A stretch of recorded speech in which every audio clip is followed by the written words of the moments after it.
बसुदेवपुर थाना जगन्नाथपुर और पढ़ुआ ग्राम में गत मास 18 तारिख में घरे पशि किछि दुर्बृत्त सशस्त्र डकायत करथिले परे पुलिस तनाघना आरंभ करथिले। गतकाली विलंबित राति डकायत माने बासुदेवपुर म्युनिसिपालिटी तेंतुलिया छक निकटे 5 जण मेली बांधी बसिथिया बेले पुलिस बाबू काबू करि नैथिले। पुलिस सेमानक अटक रखी पचराउचरा परे समस्त डकायत घटना को स्वीकार करथिले। परे पुलिस सेमानक ठारू 2 किलो रूपा 2.5 भरी सुना 2टी धारुआ अस्त्र गोटे खेलना बंधुक गोटे देशी बंधुक सहित नगद 1,10,000 टंका और एक बाइक जबत करथिले। एही डकायत माने हेले तिहिडी अंचलर प्रशांत जेना, जयप्रकाश पति, भंडारीपोखरी अंचलर अनंत चरण नायक, बंसड़ा अंचलर पिंटू पुथाळ और बासुदेवपुर तेंतुलिया ग्रामर सिपु मल्लिक बोली जଣାपड़िछि। आज यह डकायतों पुलिस डाक्तरी परीक्षा पर कोर्ट चालान करिछि। सदर एसडीपीओ विचित्रानंद सेठी, थानाधिकारिणी लोपामुद्रा नायक एक सांबादिक सम्मेलन में सूचना दैछन्। आमर बासुदेवपुर थाना पूर्वर 553 नंबर केस गोटे 26/7/25 होता। जगन्नाथपुर ग्राम पशि जनक घर पशि 3 ରୁ 4 जन दुर्बृत्त पशिकी फैमिली मेंबर्स को हाथ गोड़ बांधी बंधुक और भुजाली देखई कैश ऑफ रुपीज 2 लाख और अन्य सुना रूपा सामग्री लुट करते।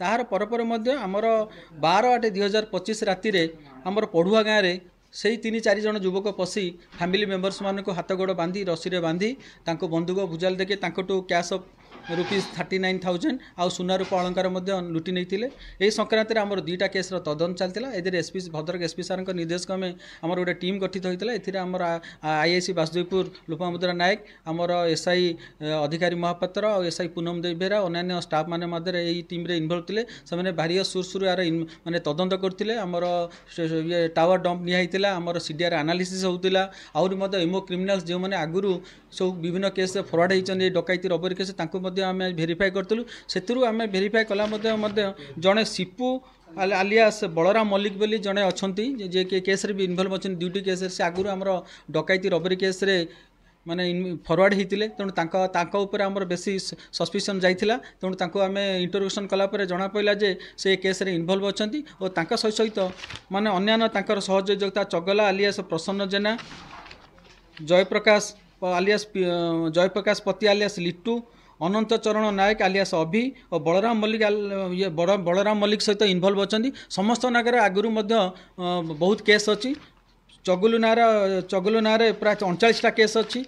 आउ जयप्रकाश पति ना 7टा केस अच्छी। अंतचरण नायक ना 2टा केस अच्छी और बलराम सिपु ना 2टा केस अच्छी। तेणु से आगुरी बहुत चोरी डकैत केस इनवल्व अच्छा। तेणु तांको इंटरोगेशन कलापर से जो मैंने कन्फेस कले आम ये 2टा केस इनवल्व अच्छु। तांको रेड करी आम धरला परे तांकोटू आम भुजाली बंधुक और अन्य पैसा कैश ऑफ रुपीज 1,10,000 रिकवरी कलु। तार संगे से कले जे यही जो से चोरी और डकैती करती घर पशि से सब जिनस को पिंटू पोथाळ बोली जड़े अच्छा बांसड़ार से सहयोग करती। सी रिसीव करती ए सुना रूपा अलंकार को पैसा दिंती, गाड़ी दिंती। तेणु आम गिरफ कलु।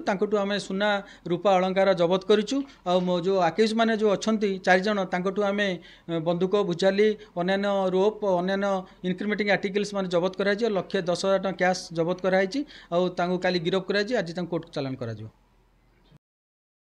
बासुदेवपुर मधुस्मिता पल्लाई रिपोर्ट, स्वतंत्र ओडिशा लाइव।